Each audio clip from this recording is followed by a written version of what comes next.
Area and perimeter of parallelograms notes. Perimeter is the distance around a polygon. That's when we add up all of the sides. Area is the size of a two-dimensional figure measured in square units. If you had graph paper and drew a figure, it would be counting the number of blocks that were inside that figure.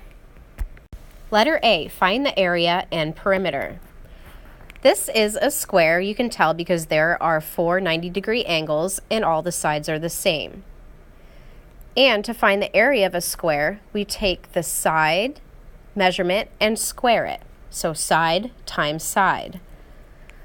When you look, we have 8 inches and there is 1 tick mark here. So that means that the other side is 8 inches, the top is 8 inches, and the last side is 8 inches.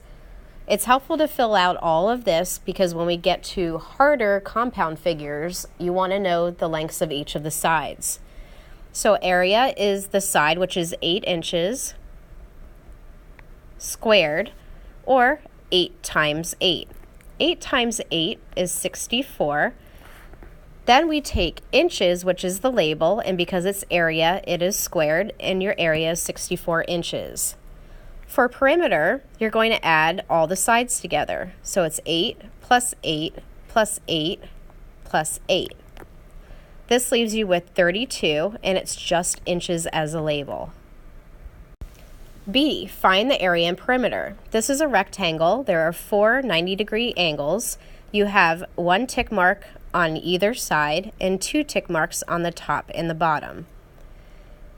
The bottom is 6 feet, which means that the top is also 6 feet. The side is 4 feet, which means that the other side is 4 feet. So area is length times width for a rectangle, which means that area is 6 feet times 4 feet, which is 24 feet squared. Don't forget the squared because it's area. Perimeter, you add up all the sides. So perimeter is 6 plus 4 plus 6 plus 4, and that equals 20 feet.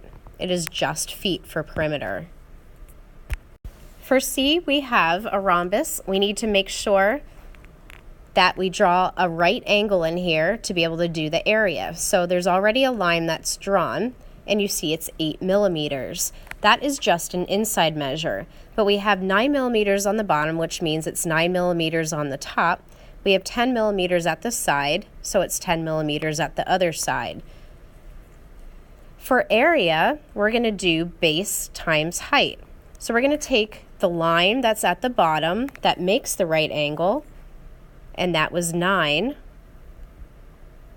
and take the height, which is the line we drew in to make the right angle, and that is 8.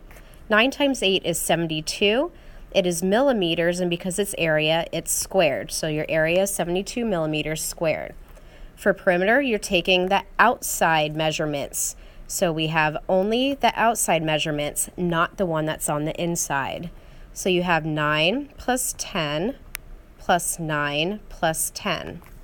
This equals 38, and it's just millimeters for perimeter.